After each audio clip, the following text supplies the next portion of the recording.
Cara, o Palmeiras acaba de anunciar uma das principais contratações do futebol brasileiro para 2025. A gente vai falar sobre a negociação entre Palmeiras e Atlético Mineiro, que resultou na negociação do Paulinho, atacante do Atlético Mineiro, que vai vestir a camisa do Palmeiras em 2025.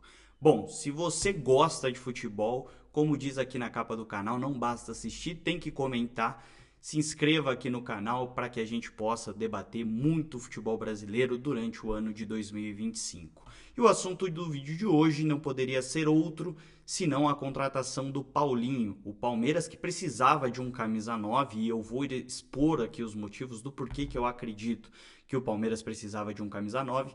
E agora chega o Paulinho de 24 anos, que era o principal atacante junto com o Hulk lá no Atlético Mineiro.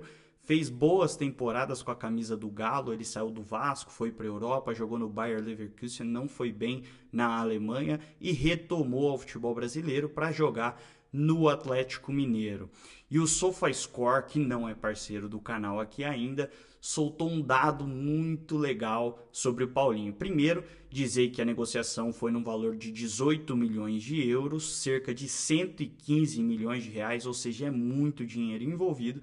Só que a gente também tem que lembrar que o Palmeiras vai receber bastante dinheiro por participar do Super Mundial. Além disso, o Palmeiras bateu 1 bilhão de reais em vendas agora no mês de vendas, não, 1 bilhão de renda obtida no ano de 2024, agora no mês de dezembro, ou seja, o Palmeiras está com dinheiro para gastar.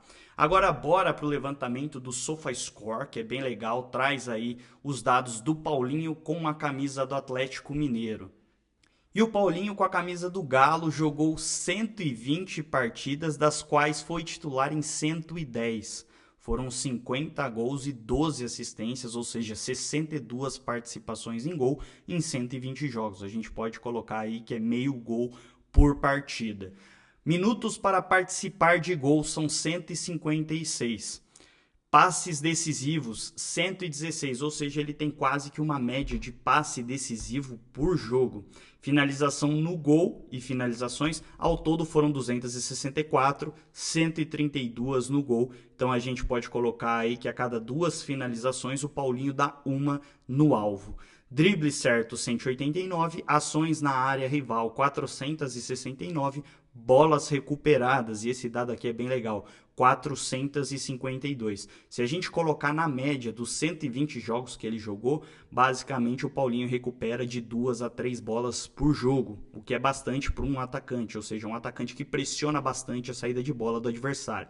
Desarmes 106, ou seja, se somam as bolas recuperadas juntos aos desarmes aqui, a gente tem um número bem relevante. Uma coisa que me chamou a atenção também é o mapa de calor do Paulinho, que preenche grande parte do meio para frente, obviamente, ele é um atacante, só que preenche quase o campo inteiro. Você vê que ele não é um jogador que fica apenas centralizado durante a partida. Ele também cai pelos lados, pisa bastante dentro da área, e o Paulinho é um jogador que tem uma finalização muito boa, tanto de dentro da área quanto de fora dela.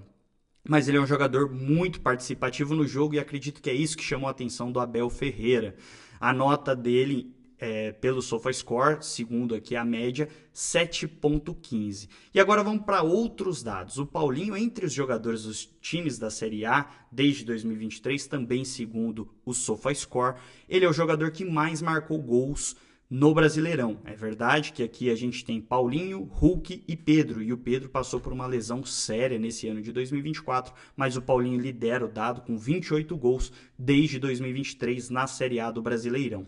Além disso, ele também é o jogador que mais marcou gols na Libertadores, a principal competição da América do Sul. Paulinho marcou 14, empatado com o Germancano, que chegou inclusive a ser campeão com o Atlético Mineiro em 2023. Mais participações em gols também na Libertadores, aí somando gols e assistências, aí sim ele supera o Cano e está isolado com 19 participações, 17 do Cano, 12 do Rony, que perdeu espaço nesse ataque do Palmeiras nessa temporada e provavelmente vai ser negociado nessa janela de transferências. E mais gols por torneios nacionais e internacionais, aí você soma os gols marcados na Libertadores, Copa do Brasil, Brasileirão. O Paulinho está liderando com 46, Pedro com 45 e Yuri Alberto, que teve um ano muito positivo em 2024, com 37. Além dessa negociação ter sido, em termos de dinheiro, muito importante para o futebol brasileiro, a gente tem uma compra de um clube da Série A, que é protagonista, que está nessa primeira prateleira do futebol, que sempre chega nas principais competições, gastando cerca de 115 milhões de reais em um atleta. É uma negociação de fato que marca o futebol brasileiro pela quantidade de dinheiro gasto. A gente não está falando de um jogador que está vindo de fora, como o Botafogo, que contratou Almada, Luiz Henrique, já com um repasse, né, do Almada, por exemplo, para o Lyon, que é o outro time do John Textor. Ou seja, o Botafogo paga caro, ele vem e rende, mas depois vai ser repassado para o Lyon, provavelmente se jogar bem na Europa vai ser vendido, e é um investimento, ou seja, ali foi feito para fazer dinheiro. É óbvio que o Palmeiras pode visar o lucro nessa contratação, mas o principal motivo dela é o futebol. E aí, outros dados interessantes que eu puxei aqui no site da ESPN. Em 2024, quem foram os artilheiros do Palmeiras? Vamos começar com o Estevão, que em 31 partidas marcou 13 gols.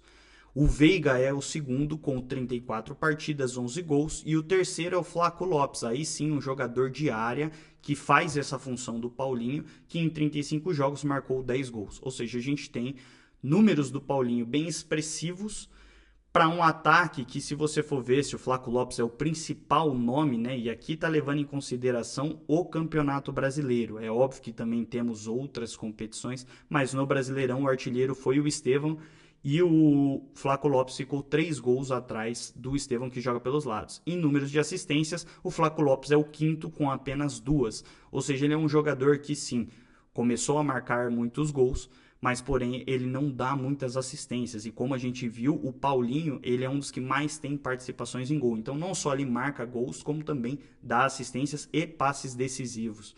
A gente tem um jogador de uma qualidade superior ao Flaco Lopes para jogar no ataque do Palmeiras nessa temporada. Quando a gente puxa em Libertadores, né, que eu citei aqui os dados do Paulinho há pouco, o Gustavo Gomes, em 6 jogos, marcou 2 gols. Veiga também. Aí aqui traz o dado de alguns, mas o do Flaco Lopes, que é o jogador que vai disputar a posição, 6 partidas, 1 gol marcado. Então você tem um jogador que é muito decisivo, ele é muito forte fisicamente, tem boa presença de área, finaliza bem de fora da área, foi contratado por um alto volume de dinheiro, a gente tem que falar isso, a contratação não é barata e provavelmente também não vem para ganhar pouco, mas que vem para ser um dos grandes nomes do futebol brasileiro em 2025. Eu quero saber a sua opinião. O Paulinho, junto com o Pedro, seria o principal centroavante do futebol brasileiro? Qual seria o outro 9? Eu acho que junto com eles dois a gente pode citar o Yuri Alberto, que teve uma grande crescente no ano de 2024. Até 2023 a gente teria alguns outros nomes nessa lista, como o Endrick, que acabou saindo para a Europa, e também o Caleri, que acabou decidindo ali na primeira partida da Copa do Brasil. Mas o Caleri vem de 2 anos ruins. O Cano foi campeão da Libertadores numa excelente temporada e nesse ano de 2024 caiu um pouco. A gente também tem o Verratti, que já é um pouco mais velho, mas acho que dos 9, os mais talentosos são Pedro e Paulinho. Aí, na sequência, eu traria o Yuri Alberto.